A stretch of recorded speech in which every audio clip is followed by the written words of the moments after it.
Une heure pour ensemble, avec Luc Bello, et tous ensemble aussi, puisqu'en fait, ce serait intéressant d'avoir des expériences, des partages d'expériences, pour parler du monde de l'IoT. Et évidemment, l'IoT sans les data, ça ne fonctionne pas. Donc on va parler un peu de cette interaction. Qu'est-ce que l'objet connecté, enfin comment l'objet connecté se sert des données, comment est-ce qu'elle les trie, comment elle les utilise. Et on va aussi parler en fait de la façon de communiquer. Vous êtes peut-être producteur, fabricant d'objets connectés, donc c'est un peu le message qu'on voulait vous faire passer. Voilà. Vous êtes également peut-être évidemment consommateur d'objets connectés. Alors j'ai mis en avant donc certains, c'est juste pour faire un petit clin d'œil à certaines sociétés ligériennes dont on est très fiers. Donc on voit là-haut le capteur Winat qui est de chez nous. Alors ce capteur-là, il est dans les champs et il va capter la météo, mais bon, l'hygrométrie, la salinité du sol, etc., de manière à ce que les agriculteurs se connectent sur la plateforme et puissent diriger au mieux, le plus fin possible, leur culture.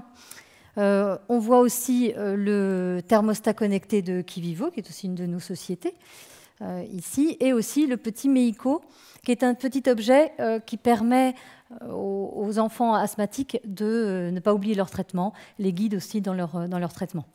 Tout ça sont des objets connectés, évidemment capteurs de données, des données à la fois, et ça va être assez important comme slide, c'est juste pour bien qu'on parte tous sur des mêmes bases. Toutes ces données-là, en fait, elles font partie du big data. Le big data, c'est des données qui ne sont pas du tout rangées, pas du tout optimisées. D'accord ? Tout est mélangé. Et il faut les diriger. On va commencer en les travaillant dans les données brutes et les données personnelles. On voit que les données personnelles, en fait, elles sont tout petites dans le big data. Et les données brutes, ensuite, on ne peut pas vraiment s'en servir si on ne les organise pas dans des bases de données. Les bases de données, c'est la partie bleu foncé, et elles sont soit en open data, donc les données sont organisées, elles sont open data parce que vous pouvez aller les chercher avec des licences. Les licences sont plus ou moins gratuites. Luc, tu nous parleras un petit peu de l'open data que tu as porté dans la loi pour la République numérique en 2016. Le close data, là, c'est de la propriété. Donc là, ce sont des entreprises qui ont des bases de données, les données rentrent, elles sont brutes également. J'ai oublié de vous parler de ce que c'était qu'une donnée brute. Une donnée brute, par opposition, ce n'est pas une donnée personnelle. Mais les données brutes, ça peut être aussi une donnée personnelle lorsqu'elle est anonymisée. Donc retenez ça, on va en reparler tout à l'heure. Donc, l'open data, avec des licences qui sont plus faciles qui sont un peu libres, un peu comme le logiciel libre. Le close data, donc les entreprises ont leur base de données, les organisent, et là, font payer par d'autres licences l'accès aux données. Et toujours nos données personnelles, qui elles aussi sont organisées dans des bases de données. Une fois organisées dans les bases de données, on peut faire travailler les données avec les petits algorithmes, des objets connectés, pour atteindre la smart data. Voilà comment s'organise le monde, l'univers, en fait, aujourd'hui, puisque ça changera peut-être, mais aujourd'hui, dans l'état de droit où on est, voilà comment s'organise le big data. Et voilà comment s'organise l'IoT. Luc, est-ce que tu veux parler de l'open data ? Deux mots. C'est bon ? Peut-être deux mots avant de te laisser poursuivre la présentation. C'est toujours une question complexe lorsqu'on aborde les sujets numériques et lorsqu'on vient interagir sur les enjeux réglementaires, à la fois sur les règlements européens, y compris sur les aspects législatifs français. J'ai été rapporteur de 2 textes qui traitaient de ces questions. D'abord, le premier sur la transposition de la directive PSI sur les données publiques, avec parfois une complexité sur les enjeux d'open data, une forme de schizophrénie du monde politique et des élus en général sur ces questions-là. Il y a beaucoup de discours, beaucoup d'ambition, et dans les faits, assez peu de concrétisation. Typiquement, la loi de transposition de la directive PSI sur l'open data était une loi qui s'appelait « Gratuité des données publiques » et qui maintenait les redevances pour tous les organismes qui produisent de la donnée, les plus gros étant l'INSEE, l'IGN, partenaire de cette journée, CHOM, les fonds marins, un sujet sensible y compris pour le département de Loire-Atlantique, et Météo France, voilà, qui est aussi un des gros producteurs. Et c'est toute la complexité aujourd'hui de savoir où on positionne le curseur dans la capacité à interagir à un moment où, y compris, on demande aux collectivités, on demande à l'État de s'interroger sur la valeur autour de la donnée, où on réduit plutôt les budgets et on explique qu'il y a de la valeur dans la data. La valeur, c'est pas forcément que de la valeur budgétaire, mais quand on vous dit on vous supprime 6 millions sur votre budget et derrière il faut trouver des recettes, ben, il y a évidemment ces enjeux de redevance qui peuvent interagir. Donc voilà, c'est des questions un peu sensibles sur la donnée, juste pour avoir en tête une référence sur les usages derrière de la data et de la manière dont ça peut se passer. En 2010, l'IGN a ouvert son référentiel grande échelle, qui était un référentiel qui était commercialisé, qui rapportait à peu près 6 millions de redevances de droits tous les ans. Et à partir du moment où il est devenu gratuit, l'usage, le téléchargement de ces datas a été multiplié par 20. Alors, ce qui a amené Mohamed Adnentrojet, qui a fait un rapport sur ces questions, à dire que la valeur économique était potentiellement de 120 millions. Alors, on pense que tous les téléchargements n'ont pas créé le x20 en valeur réelle, mais en tout cas, en valeur d'usage, c'est évident qu'il y en a eu beaucoup plus. Donc, c'est toujours des questions sensibles, d'équilibre et de la manière dont on exploite la donnée, y compris lorsqu'on est dans le service public. Merci. Pour donner des exemples par rapport à ce que les sociétés dont je vous ai parlé tout à l'heure, données brutes, Winat va parler des données brutes, ce sont les données agricoles, pas du tout de données personnelles. Cela dit, pour donner de la valeur, évidemment, on va passer dans le close data, dans la mesure où ils ont une base de données, et ils ont des investissements, ils sont producteurs de bases de données, ils ont des investissements pour que la donnée soit qualifiée et vraie. Et vous allez pouvoir avoir des services efficients grâce à cette vérification. On va passer dans le close data. Les données personnelles, en fait, elles ne sont pas toujours utilisées. Lorsqu'on parlait, Francky parlait tout à l'heure de l'intérêt d'avoir le Nantes qui, sous la pluie, gagne toujours. Tout ça, c'est une base de données. On va faire des prédictions dessus. C'est de la donnée brute, il n'y a pas de données personnelles. Donc on peut faire on peut rendre beaucoup de services en utilisant simplement les données brutes. Les données brutes, elles appartiennent à tout le monde, elles appartiennent à personne. Elles vont être utilisées et elles vont avoir de la valeur parce qu'elles vont être organisées dans les bases de données, dans l'open data ou dans le close data. Après, il y a les données personnelles, où là, c'est un peu particulier, parce que la donnée personnelle, en fait, et ça c'est un élément important à retenir, elle n'appartient à personne. Elle fait partie de la personnalité de chacun. Ça veut dire que les gens qui ont des bases de données avec des données personnelles, en fait, ne sont pas propriétaires de la donnée qui est à l'intérieur. Nous-mêmes, sur nos propres données personnelles, on n'en est pas propriétaire, on en est titulaire, on ne peut pas en faire un commerce, puisque ça fait partie de notre personnalité. Donc ça meurt avec nous. Vous voyez ? Ça, c'est un élément fondamental qui a été écrit dans notre droit, encore grâce à la loi pour la République numérique. C'est un pas vraiment important parce que dans la vulgarisation, on parle de propriété de la donnée personnelle. C'est faux. Alors, on en parle parce que c'est facile, mais sachez que ça fait partie de la personnalité et donc on n'en est pas propriétaire. Et surtout pas, évidemment, les gens qui les organisent dans des bases de données. C'est rassurant d'avoir ça dans notre droit, non ? Oui, certainement, d'autant plus qu'il y a quelques années, des sociétés américaines proposaient d'acheter pour 500 $ vos données passées et à venir et en devenir réellement propriétaire. Bon, évidemment, on n'a pas la même base législative outre-Atlantique, mais c'est des vraies questions aujourd'hui. Et c'est vrai que cet enjeu, comme tu le disais à l'instant, on dit toujours « mes données personnelles ». Alors évidemment, il y a un enjeu de propriété d'usage, mais il n'y a pas une propriété au sens du patrimoine. Parce que si c'est un patrimoine, potentiellement, vous pouvez le louer, vous pouvez le céder définitivement. Alors on pourra peut-être revenir sur l'enjeu de la mort numérique et que deviennent nos données, qu'on a traité aussi dans la loi, mais c'est vraiment un élément important, parce qu'on est là au cœur du sujet et de la conception que les citoyens peuvent en avoir. Et aujourd'hui, s'il y a beaucoup d'inquiétudes, s'il y a un manque de confiance évident sur les données personnelles et tout ce que les capteurs, l'IoT peut faire remonter, c'est aussi parce qu'on a un peu de mal à comprendre qui fait quoi sur ces questions-là. Et c'est tout l'enjeu certainement aujourd'hui de la manière dont on va pouvoir expliquer la vie dans ce monde digital.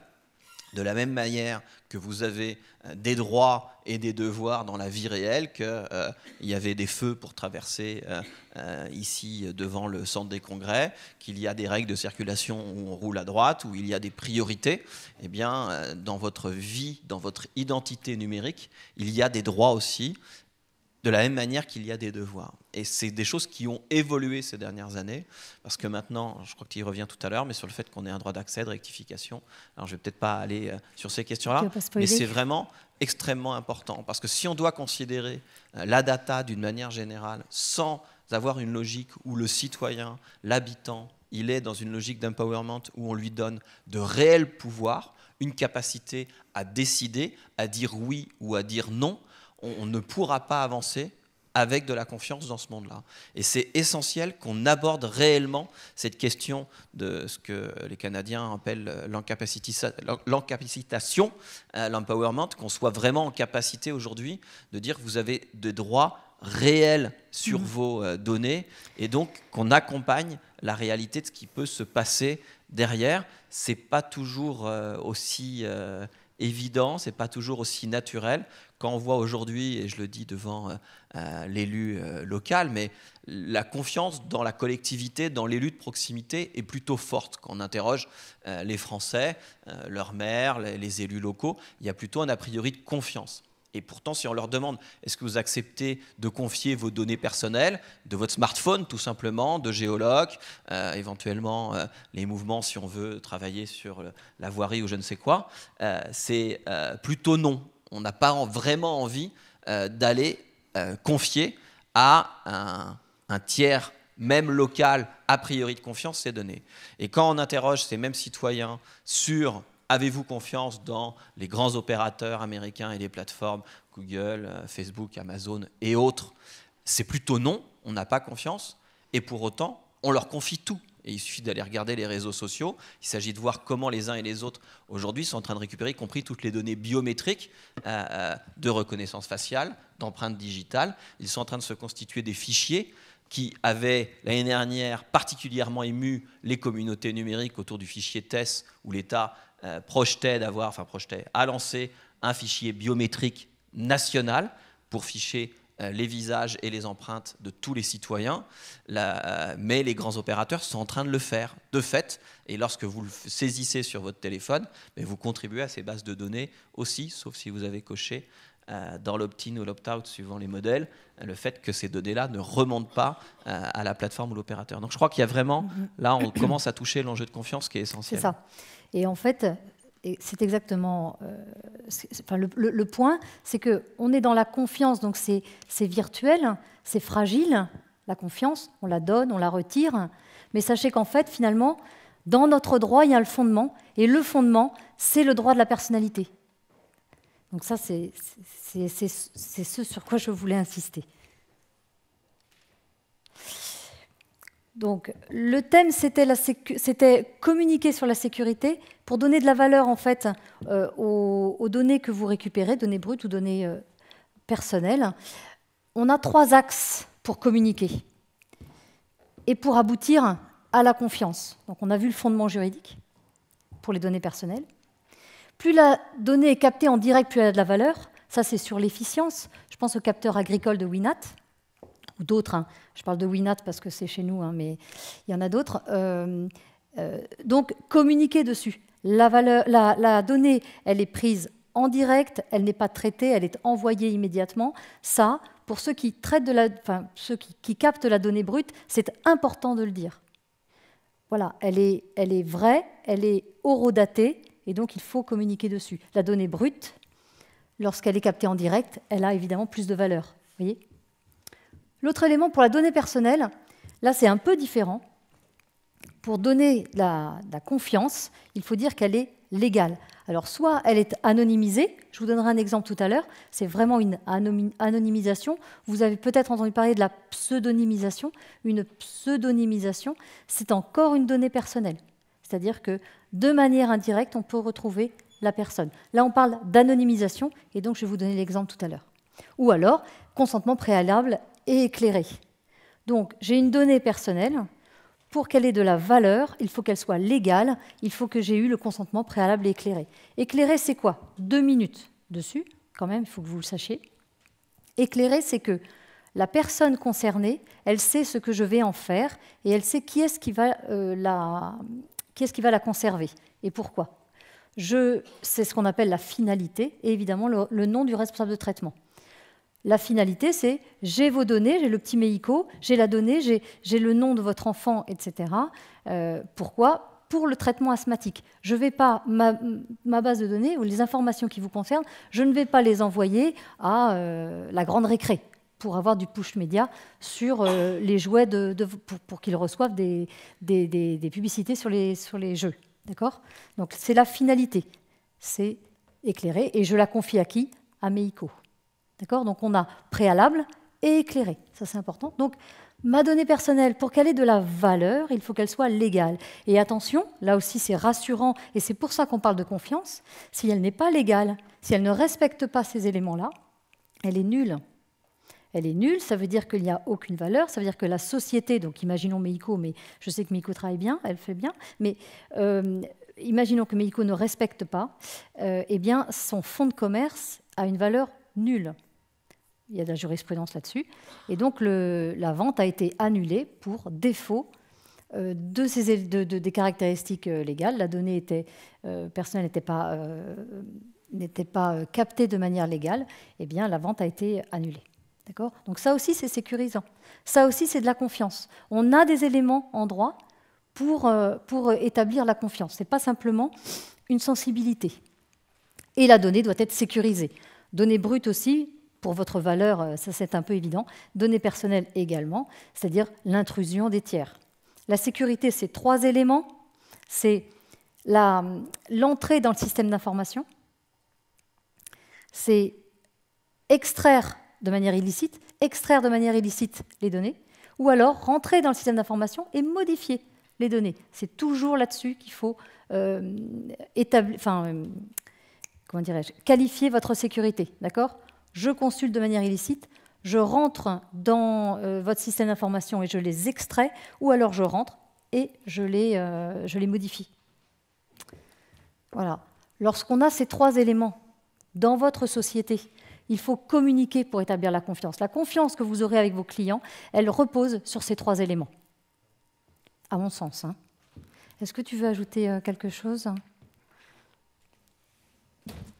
Peut-être si on est sur la confiance, c'est des choses qui ne sont pas si simples parce qu'elles ne se décrètent pas. Quand nous, on parle de sécurité, on parle souvent plutôt de cybersécurité, de savoir où sont stockées les données, comment elles sont protégées, comment on assure de la sécurité sur le partage, l'échange, le croisement des données, notamment des données personnelles. Pour chacun des citoyens, la sécurité, c'est plutôt est-ce que ça va être divulgué ou pas. Et quand on voit qu'il n'y a pas si longtemps, Yahoo s'est fait pirater quelques millions de comptes, qu'il ne se passe pas une année sans qu'on découvre que des très grosses sociétés, y compris spécialisées dans le cloud et la sécurité, se font pirater des comptes, que l'État israélien s'est fait pirater 6 millions de bases de données de citoyens, alors qu'on sait que c'est une tech qui est plutôt extrêmement forte. On voit bien qu'aujourd'hui, il y a de vraies inquiétudes. La dernière élection présidentielle aux États-Unis et ensuite en France, avec ces cyberhackers a priori potentiellement russes, pose des questions. Et donc si ça interroge sur des sites qui sont censés être très protégés, sur Hillary Clinton, secrétaire d'État à l'époque, dont les comptes mail est divulgué et dont les échanges mails sont divulgués, on peut s'interroger sur ses propres usages, et y compris la manière dont c'est exploité. Et c'est vrai qu'aujourd'hui, l'IoT, ces enjeux de sécurité, la manière dont c'est vécu par les citoyens, c'est extrêmement important, parce qu'on part toujours plutôt d'un vrai service et plutôt avec une bonne intention.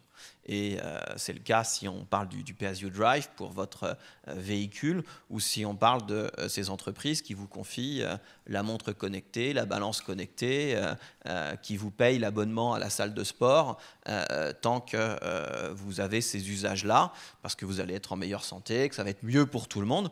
Sauf que si à un moment donné, au bout de 2 ans, votre montre indique que vous n'avez pas fait plus de 3000 pas par jour depuis 10 jours, que votre carte bleue indique que vous êtes allé manger mangé 5 fois au McDo cette semaine et que votre badge n'a pas été, vous n'avez pas été géolocalisé à la salle de sport depuis un mois, potentiellement votre opérateur de mutuelle ou de sécurité sociale peut vous dire, et c'est déjà le cas dans certains pays, vous n'avez pas une pratique saine de protection de votre santé et notamment sur l'alimentation et le sport, et donc vous avez une surcotisation. Alors aujourd'hui c'est plutôt l'inverse, c'est quand vous êtes dans une démarche positive, on vous propose de payer moins cher, mais cette logique-là est en train d'arriver. Donc il y a une forme très intrusive qui part d'un a priori plutôt d'une bonne intention autour des usages, autour de la santé, et qui derrière peut se retrouver à être réellement du flicage. Quand demain en open data on aura les horaires précis des feux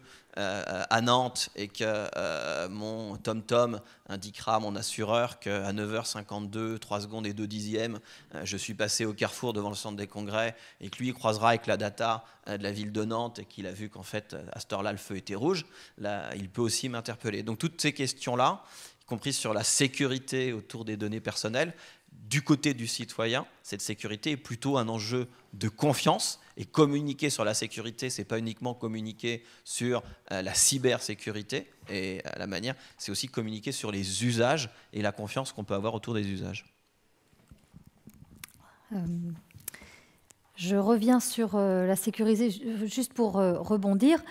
Le règlement général sur la protection des données personnelles européen, qui rentre en application en mai là, 2018, parle bien de sécurité, parle d'études d'impact. Et une étude d'impact, justement, sur les données sensibles, là encore, rassurez-vous, là encore, soyez confiants, puisqu'en fait, les entreprises devront réaliser ces études d'impact et établir s'il y a des risques, quels risques et quels sont les verrous de sécurité que je mets en face. C'est pour les 3 risques dont je vous ai parlé, consultation, etc., etc. Les 3, là, c'est toujours les 3, c'est toujours les mêmes. Donc, il faut savoir que dans les grandes entreprises, on est en marche vers cet établissement-là de sécurité. Et là aussi, c'est assez rassurant. Et là aussi, ça établit évidemment la confiance, puisque c'est une obligation. Parce que sinon, la donnée n'est pas légale. On revient un peu en arrière.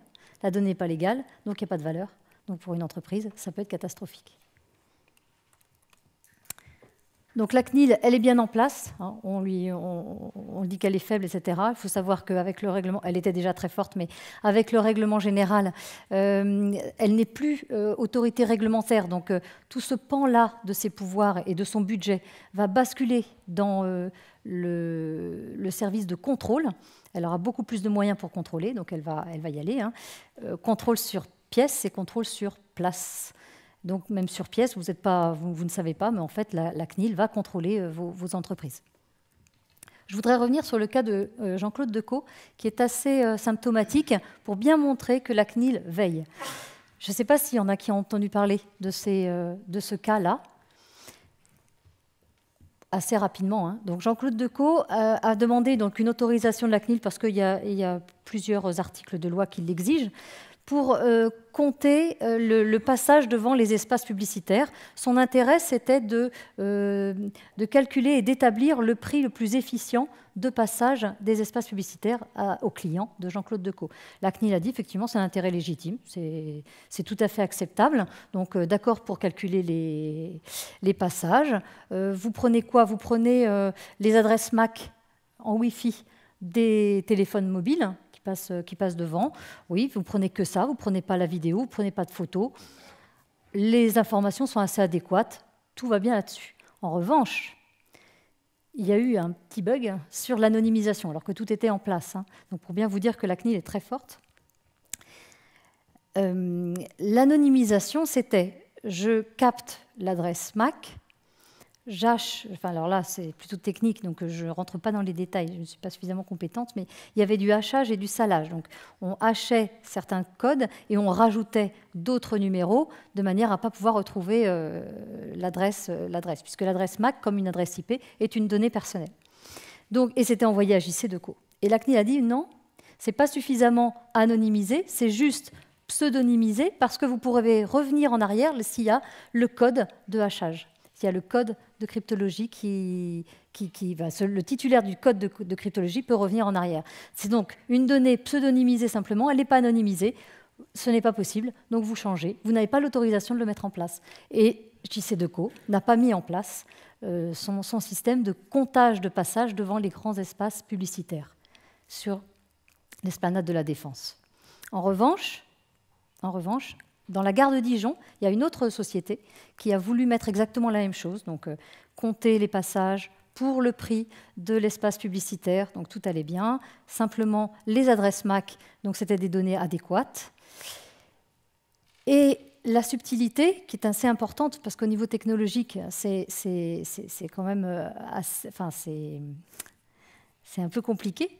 Donc, il y avait des boîtiers qui étaient installés sur les espaces publicitaires eux-mêmes. On collectait ici les données de MAC, on les hachait, et c'était renvoyé une fois haché dans la société, le responsable de traitement de ces données-là. Donc les données personnelles, elles restaient dans le boîtier. Et lorsqu'il y avait une interruption d'électricité, une coupure d'électricité, ou quelqu'un ouvrait le boîtier, les données étaient effacées automatiquement. Et là, la CNIL a dit, oui, là c'est une vraie anonymisation, dans la mesure où on n'a pas accès aux données personnelles. Donc, données anonymes, hop, données brutes, open data, close data. Vous voyez, vous avez la petite gymnastique du tableau. Voilà, donc c'est un cas vraiment intéressant pour bien montrer que la CNIL veille. La CNIL, elle ose dire non, et bien sûr, elle valide et elle vérifie tout ce qui est protection de la donnée personnelle.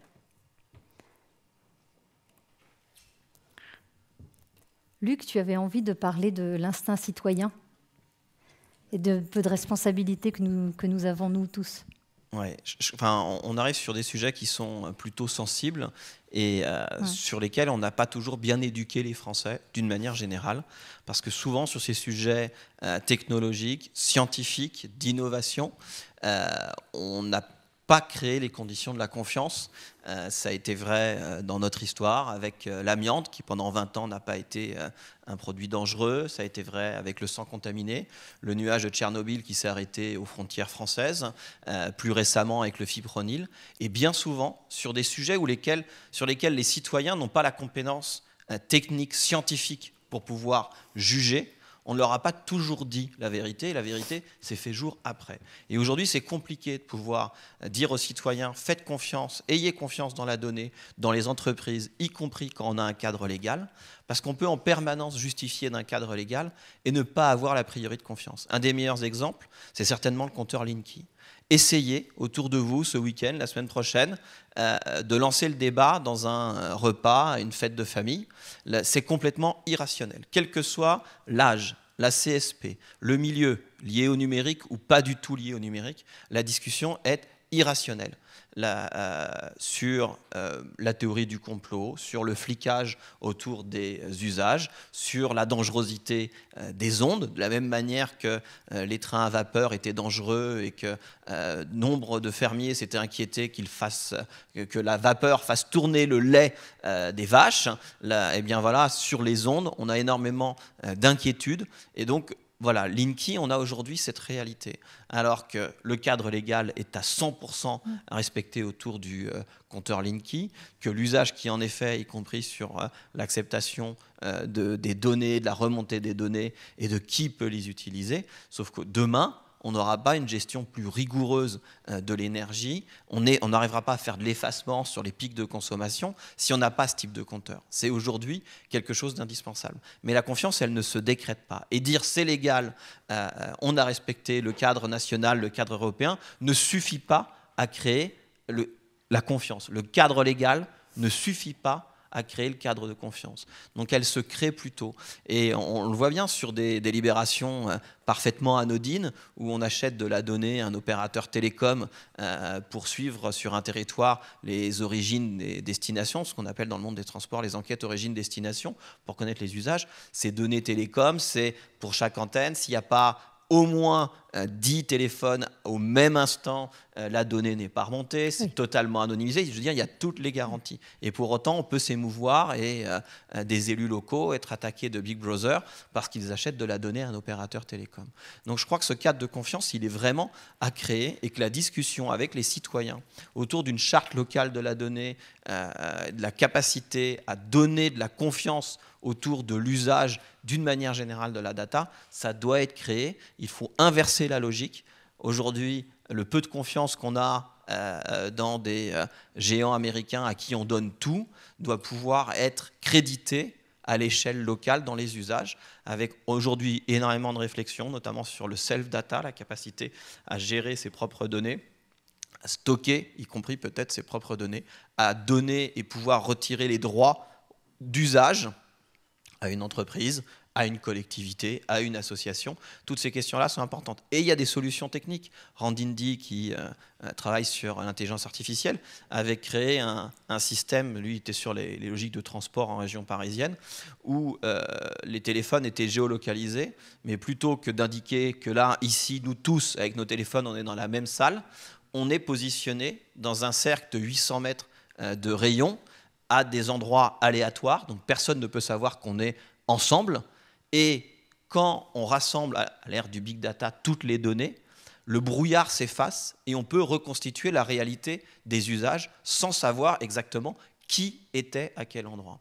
Et ça fait partie des éléments qui doivent demain pouvoir accompagner une réelle confiance dans la donnée. Et communiquer sur la sécurité, c'est aussi communiquer sur la confiance que l'on peut donner dans les usages, et notamment sur ces enjeux d'anonymisation et le fait qu'il n'y ait pas de réidentification. C'était une des grandes inquiétudes des sénateurs pendant la loi sur l'open data, qui avait mis partout dans le texte des « si possible ». Voilà. S'il n'y a pas de désanonymisation possible, de réidentification possible. Toutes ces questions-là, c'était concrètement dire qu'on tuait l'open data et qu'on tuait globalement tous les enjeux de la data, à la fois pour les usages de pilotage d'un territoire, dans le cas des Smart Cities, mais y compris pour les entreprises. Donc tout ça a été retiré, on a enlevé tous ces si possibles, mais derrière, il y a un vrai enjeu et un vrai travail à pouvoir constituer cette confiance autour des usages.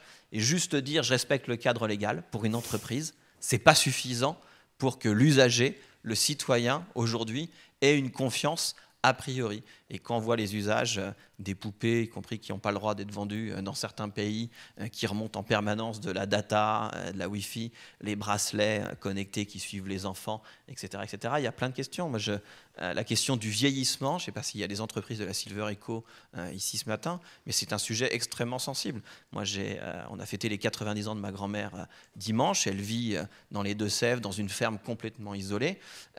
Tous ses enfants et ses petits-enfants, on aimerait bien de temps en temps avoir sur notre smartphone que tous les indicateurs sont au vert, qu'elle a, grâce à un capteur, ouvert son frigo 8 fois, ce qui est à peu près la moyenne, qu'elle a dormi 8 heures cette nuit, qu'elle a consommé hier 70 litres d'eau, ce qui est à peu près la norme entre sa douche, la vaisselle et la consommation courante. Voilà. Et ça, c'est des indications qui me disent que c'est plutôt un schéma normal. Mais si demain, le frigo a été ouvert 22 fois dans la journée, qu'elle a dormi 3 fois 4 heures et qu'il y a 150 litres d'eau consommée, soit je peux m'inquiéter parce qu'à un moment, peut-être qu'elle commence à avoir des problèmes type Alzheimer et qu'elle n'a plus un usage normal de sa vie quotidienne, mais c'est peut-être aussi tout simplement qu'elle n'est plus toute seule chez elle, qu'il y a quelqu'un qui est avec elle, qu'ils n'ont pas le même rythme pour dormir, pas le même rythme pour le frigo, pour la consommation d'eau, et ça ne me regarde pas. Et ces enjeux-là, ils sont extrêmement importants, parce qu'on part de cette bonne intention de dire « j'ai des outils qui m'indiquent que ma grand-mère dans une ferme isolée va bien », mais derrière, je peux très vite être dans l'intrusif et avoir les limites de la vie privée, de la vie personnelle. C'est vrai, c'est vrai. Et donc, sachez que, à tout moment, dans la mesure où les données sont liées à notre personne, on en a parlé, nous avons les droits à tout moment pour pouvoir les exercer. Donc, c'est vrai que le droit est insuffisant pour établir la confiance. Ce que je veux dire, c'est que, rassurez-vous, il existe. Et je pense que lorsque l'on est producteur donc d'une base de données, enfin surtout de l'IoT, des objets connectés, il faut communiquer sur ces éléments-là en disant on en prend soin de votre donnée, on la garde, on la sécurise. Donc les droits, à tout moment, vous pouvez les exercer. Et ces droits-là, en fait, ils font partie de la privacy by design. Ça, les droits de la personne, donc c'est vous, hein, c'est le citoyen. Et privacy by design, c'est plutôt donc du côté du professionnel de l'IoT. C'est prévoir avant la commercialisation, dès la première commercialisation, ce qu'on appelle donc cet élément-là, qu'on va pouvoir exercer de manière facile tous ces droits. C'est ce qu'on appelle la privacy by design. Donc de manière facile, par un simple bouton ou l'envoi d'un email à une personne donc du professionnel, hein, call center ou que sais-je, eh bien, on va pouvoir exercer facilement tous ces droits-là. Donc vous les lisez, ils sont assez simples. L'accès, la rectification, l'effacement, la limitation, la portabilité et l'opposition. Il y a deux nouveaux... Enfin, je voudrais juste revenir sur l'effacement. En tant que alors je sais, il y a sans doute des professionnels de l'IoT dans la salle. Donc, mettez ça en place. Alors surtout, pensez bien que la personne qui va demander accès à ces droits est bien la personne qui est concernée par ces droits-là. Donc, vérifiez. La privacy by design, c'est aussi ça. C'est au préalable, vérifiez bien qu'il s'agit bien de la bonne personne. Hein, donc, il y a une petite vérification de l'identité. Parce que moi, je peux me connecter, je peux demander toutes les données de Luc. Et en fait, ce n'est pas Luc. Mais je vais avoir toutes les données. D'accord ? Donc ça, c'est vraiment un élément important, sinon on va vous le reprocher. Hein. Ça fait partie de vos obligations professionnelles. Et le droit à l'effacement, certes, c'est un droit de la personne, mais si le contrat que vous avez avec elle n'est pas résilié, c'est-à-dire qu'elle dure pendant 24 mois, par exemple, pour un opérateur télécom, alors sans la portabilité, hein, sur l'effacement, évidemment, il ne faut pas tronquer l'obligation de rester pendant 24 mois, donc il n'est pas possible de résilier, avec l'effacement des données, si vous avez besoin des données pour exécuter le service. Je ne sais pas si je me fais bien comprendre. Il ne faut pas que ce soit un élément pour pouvoir résilier le contrat en disant comme je vous demande l'effacement des données et c'est un de mes droits, alors vous ne pouvez plus me rendre le service. Eh oui, mais monsieur ou madame, vous êtes chez nous pendant 24 mois. Vous voyez ? Donc ça, pour les professionnels, c'est aussi un élément. C'est-à-dire que le call center, il reçoit la demande d'effacement. Il faut bien vérifier, que c'est la bonne personne, et deux, oui, mais madame, j'ai besoin de vos données pour vous rendre le service. Vous ne pouvez pas, par le biais de l'exercice du droit à l'effacement, résilier le contrat. D'accord ? Donc ça, c'est pour les professionnels. C'est des petits trucs, mais bon, on en parle. Moi, ça me plaît de vous le dire. Hein, on est dans le salon de la data. La portabilité, également. La portabilité, ce n'est pas prendre toutes les données et les donner à votre concurrent. Il s'agit bien de données, alors on ne va pas rentrer dans le détail, mais c'est bien des données qui n'ont pas été traitées, qui n'ont pas été enrichies par vos services. Hein, il s'agit des données... Alors, pas brutes, ce serait un faux mot, puisque les données brutes, ce n'est pas les données personnelles. Mais c'est des données que l'on vous a transmises, d'accord, qui n'ont pas été enrichies. Vous n'avez pas fait de profilage, ou vous n'avez pas fait de la prédiction, etc. Donc ça, évidemment, vous n'allez pas les donner, c'est votre savoir-faire, vous n'allez pas les donner à votre concurrent. Donc là, il y a aussi un petit travail. Tout ça, ça fait partie de la privacy by design. Avec peut-être sur ces questions-là un vrai enjeu. Aujourd'hui, très concrètement, vous avez un opérateur de mail, vous avez un opérateur de stockage de photos ou de musique avec lequel vous travaillez, vous êtes chez lui depuis 10 ans et à un moment, vous n'êtes pas content du service, du prix, de la qualité ou de l'usage de la data qui en est faite et vous décidez de partir.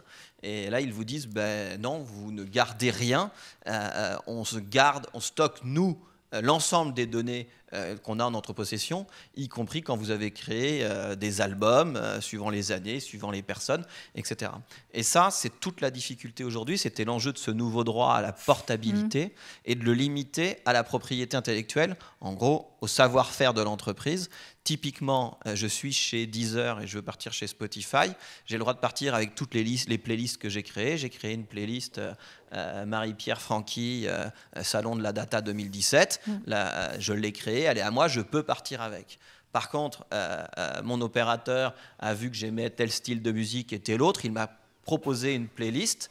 Là, c'est bien lié à l'algorithme, à la propriété intellectuelle. Et donc ça, je ne peux pas l'emmener, parce que potentiellement, son concurrent, chez qui je vais, pourrait retrouver le fonctionnement de l'algorithme. Et donc, cet enjeu de propriété intellectuelle et de la capacité du savoir-faire de l'entreprise. C'est là que se fait réellement la différence. Peut-être d'en profiter juste sur le droit à l'oubli.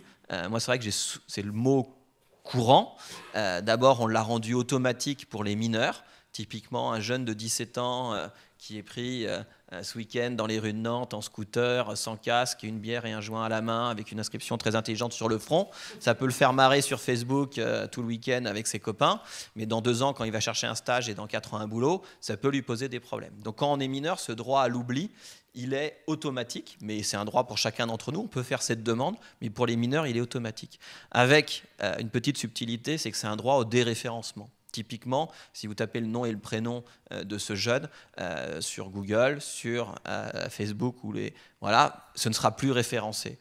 Et expliquer qu'il y a eu un droit à l'effacement et à l'oubli complet dans le monde numérique dans lequel on vit est complètement illusoire. Voilà. Donc l'enjeu n'est pas tant un effacement total et permanent que personne ne peut garantir, c'est plutôt l'enjeu d'un droit au déréférencement et qu'on ne puisse pas le retrouver facilement, sous réserve qu'on n'est pas sur une scène publique. Si Francky Trichet demande à ce qu'on enlève les photos de lui qui parle à la tribune, il n'aura pas le droit à l'oubli parce qu'il a accepté d'être mis en scène publiquement et de prendre la parole publiquement. Par contre, sur une fête de famille ou autre, ça peut être complètement différent.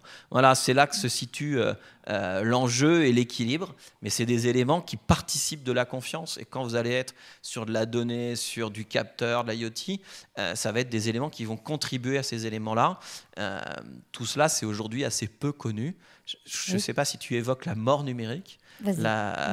Juste un mot, mais c'est un sujet important. C'était le gros point de vigilance des sénateurs sur ces questions-là. Ils ont accepté qu'on enlève tous les si possibles de l'open data, qu'on ouvre au maximum, y compris sur le text data mining, et qu'on aille très loin sur l'ambition autour de la donnée. Ils avaient vraiment une réserve, c'est lorsque vous décédez, que deviennent vos données? Est-ce que vous avez vraiment envie que vos enfants héritent de 30 ans de Gmail et d'historique, de 30 ans de conversations privées sur Facebook? Voilà, les sénateurs jugeaient qu'on hérite de la correspondance de ses aînés. Quand il y a un héritage, il y a tous ces souvenirs familiaux qui bénéficient, donc les courriers. Mais là, sur un historique de conversation, sur 30 ans, il y a un peu plus que la correspondance. D'abord, il y a à la fois ce qu'on a reçu, mais aussi ce qu'on a émis, ce qui est rarement le cas d'une correspondance écrite. En général, on n'a que ce qu'on a reçu. Et puis, on a un historique extrêmement long. Donc, sauf si pour des questions d'héritage, le notaire doit pouvoir certifier que sur Facebook, il y a eu un courrier disant que la Porsche était donnée à tel enfant ou à tel héritier. Voilà, là, il peut y avoir un accès du notaire, mais sinon, c'est bien à vous d'en décider. Et si vous ne l'avez pas fait, vous pouvez déjà dire aujourd'hui, à la plupart des plateformes, si je décède, telle personne peut récupérer mes données, où personne ne récupère mes données, où je vous demande de transformer ma page Facebook en page mémorielle. Donc personne ne pourra retirer d'amis que j'avais choisis de mon vivant. Par contre, telle personne pourra les gérer, rajouter tel autre ami et produire, mais en aucun cas effacer ce qui avait été fait avant. Donc voilà, ces questions-là, elles sont aussi importantes parce qu'on ne se pose pas la question de ce que vont devenir nos données après la mort. Ça peut être parfois des questions très sensibles. C'est vrai. Juste pour finir avec le profilage, qui est parsemé en fait au niveau dans le règlement général sur la protection des données personnelles. Oui, je vais assez vite. C'est juste pour vous dire que c'est là-bas, c'est dans le règlement général. Le profilage, vous avez une donnée personnelle, elle existe, elle n'est pas anonymisée, et vous allez en déduire un comportement et une attitude. Donc là, c'est pris très très au sérieux par la loi, et qui dit, attention, là, dès que vous passez dans ce profilage-là, il faut une étude d'impact. L'étude d'impact, vous vous souvenez, c'est la sécurité, il y a les risques, et comment est-ce que je réponds aux risques lorsque j'ai une intrusion. Le profilage. Le profilage, c'est aussi... Il est interdit de prendre des décisions qui peuvent entraîner un élément important sur la vie de la personne et le confier uniquement aux algorithmes. Il faut nécessairement une action humaine. Bon, on pense à l'APB, mais je ne veux pas créer de polémique ici. Mais c'est pourtant dans le règlement général. Ouais. Voilà, on n'a pas beaucoup de temps. Là, c'était juste pour faire un peu le point, enfin le résumé de ce qu'on a vu ce matin. Est-ce qu'il y a des questions? Parce qu'en fait, on n'a que 10 minutes.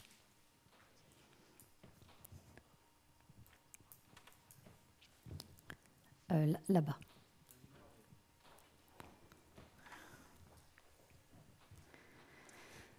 Bonjour.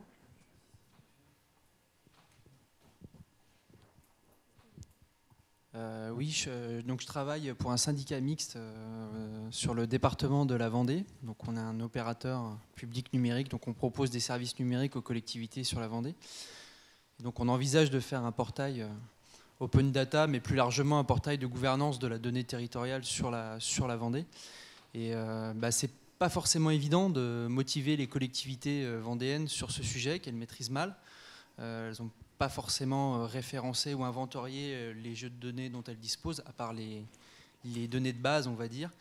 Et le fait de dire simplement c'est obligatoire, il y a la loi sur le numérique, vous faites partie de la strate des collectivités pour lesquelles c'est obligatoire de publier un certain nombre de jeux de données, ça ne suffira pas. Ça suffira pas à leur faire jouer le jeu, ça suffira pas à faire en sorte qu'elles ouvrent ces données publiques. Et donc, je ne sais pas en fait quelle est la meilleure stratégie pour qu'elles jouent le jeu, mais je pense que déjà, entre elles, les collectivités, elles devraient beaucoup plus échanger de données déjà entre elles. C'est-à-dire, l'open data, c'est ouvrir les données pour les citoyens, mais elles ont déjà beaucoup de données qui pourraient en fait leur être utiles déjà entre elles. Je pense à des dossiers de suivi de citoyens en matière d'aide sociale, je pense notamment au partage des données en matière de travaux publics. Donc voilà, est-ce qu'il ne faut pas d'abord inciter les collectivités à mieux échanger les données entre elles pour après construire une base qui leur permettra d'ouvrir plus sereinement ces données derrière vers les citoyens en général. Voilà. Je vous laisse répondre. Francky, Luc. Oui, je crois, on est exactement au cœur du sujet. La question n'est pas tant est-ce qu'elles vont ouvrir ou pas. On peut considérer d'abord que la loi leur impose, donc elles vont le faire. Mais est-ce qu'elles le feront, y compris à minima. Quand j'ai fait inscrire dans la loi une obligation pour les communes de plus de 3005 à avoir de l'open data, ce n'était pas juste pour dire il faut de l'open data, mais derrière c'était de se dire puisqu'ils vont en faire, ils vont se poser la question des usages. Et ce n'est pas toujours aussi simple, y compris parce que des sociétés, et une des sociétés qui est en train de prendre le lead aujourd'hui sur les plateformes d'open data va proposer des solutions pour les petites communes à un abonnement à 200 € par mois, donc c'est vraiment une somme extrêmement modique qui vous permettra de répondre à l'obligation légale. Mais l'enjeu de la data, ce n'est pas juste de répondre à l'obligation légale. Si votre tissu économique, si vos acteurs associatifs, si vos startups, si les services de la collectivité ne sont pas acculturés à ce qu'est la donnée et ce qu'on peut en faire, ça ne servira absolument à rien. L'enjeu, c'est l'usage. L'enjeu, c'est pas juste qu'il y ait de la data. Et on peut se faire piéger très vite. Moi, j'ai aujourd'hui, dans mon rapport sur les smart cities, je pense qu'on peut travailler avec les Waze, les Google, si on se pose bien la question de la souveraineté et la capacité à être vraiment toujours le maître de ces données, de ces plateformes, de ces outils.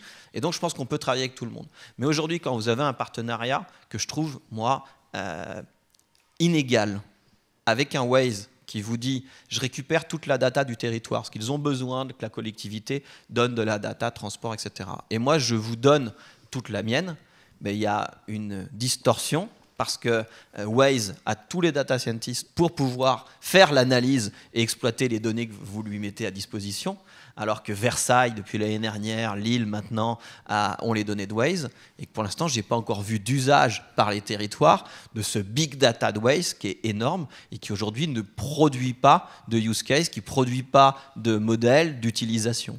Donc l'enjeu, c'est vraiment l'usage. Donc je crois que l'obligation légale, ils s'y feront. D'ailleurs, et je pense que l'annonce du département de Loire-Atlantique hier, de dire que pour toutes les communes, elle mettait à disposition la plateforme du département pour accompagner les territoires à offrir la réalité et remplir les obligations légales, c'est une bonne pierre de départ. Voilà, on pose la première brique. Mais derrière, c'est les usages. Et c'est certainement une difficulté aujourd'hui, y compris dans les collectivités, élus, mais y compris administration, ne sont pas acculturés à la donnée, ne sont pas acculturés à la data. Le management par la data, l'analyse d'un service, c'est encore peu fait. Les conseils de gestion le font parfois. Il y a des politiques publiques où c'est obligatoire. Je pense à la petite enfance dans les relations avec la CAF. Les agences d'urbanisme le font le plus souvent, mais bien souvent, on en est quand même extrêmement loin. Donc il y a quand même autour de la data et de ses usages, des éléments d'acculturation extrêmement forts. J'étais dans une grande métropole l'année dernière où ils avaient demandé à leur service ce qu'ils avaient comme données et le service des déchets avait dit « nous, on n'a rien, on n'a pas de data ». Voilà. Alors que c'est certainement un des services qui, avec les services des eaux, en produit le plus sur les collectes, sur les tonnages, sur les périodicités. Et en plus, ils ont des véhicules qui circulent dans toutes les rues. Il n'y a qu'eux et les facteurs qui, tous les jours ou toutes les semaines, font toutes les rues d'un territoire. Vous imaginez là, le potentiel quand on mettait un capteur sur les véhicules des facteurs ou sur les camions du service des déchets, là, ce que vous pouvez récupérer, y compris sur les nids de poules, le fonctionnement, les difficultés. Donc voilà, je crois que c'est bien sur les usages. Moi, je crois qu'il faut acculturer. Et aujourd'hui, les élus et l'administration, quand vous voyez que les attachés territoriaux et les administrateurs territoriaux, dans leur formation initiale, ils n'ont rien sur la data et l'open data, rien sur le management par la donnée, vous vous dites qu'il y a quand même une petite difficulté. Et quand vous allez un peu plus loin et que vous voulez regarder ce qui peut en être fait derrière, y compris en formation continue, ça ne s'adresse quasiment qu'à des responsables Smart City ou à des DSI et pas du tout à des services. Donc je crois que c'est surtout un problème, alors vous m'excuserez le terme, mais c'est celui qu'on emploie le plus souvent, d'évangélisation. Et aujourd'hui, moi je me vis comme voilà, une capacité à être missionnaire et d'aller évangéliser sur ces questions-là et de faire comprendre. Parce que vous ici, si vous êtes là, c'est que vous êtes déjà bien au fait de ces enjeux. C'est plutôt ceux qui ne sont pas là qu'il faut aller voir maintenant. C'est vrai, c'est un petit peu le problème qu'a rencontré Enedis avec Linky, où ils sont allés évangéliser effectivement parce qu'ils étaient face à un rejet de la population sur ces compteurs-là. Ils sont allés démontrer qu'il n'y avait pas rien à la case à cocher, qu'à tout moment on pouvait exercer ses droits, que voilà quelle était la finalité des données qui étaient collectées par le compteur, ou pas. Et que si on refusait, ça n'enregistrerait pas les données. Voilà. Est-ce qu'il y a d'autres questions ?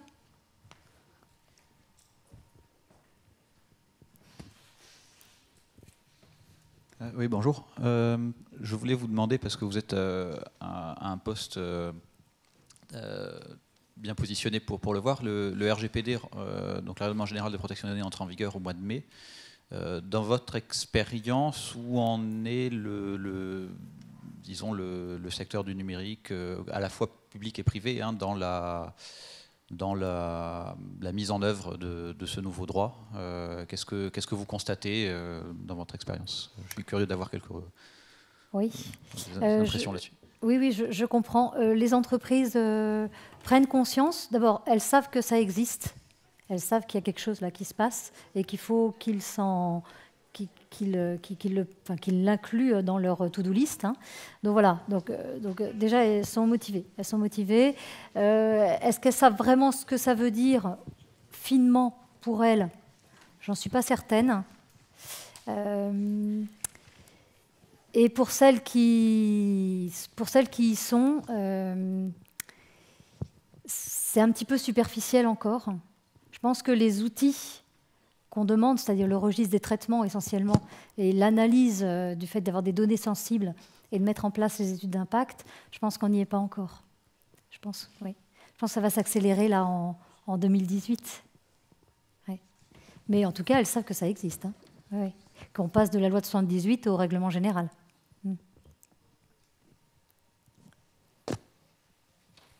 C'est terminé. Merci beaucoup.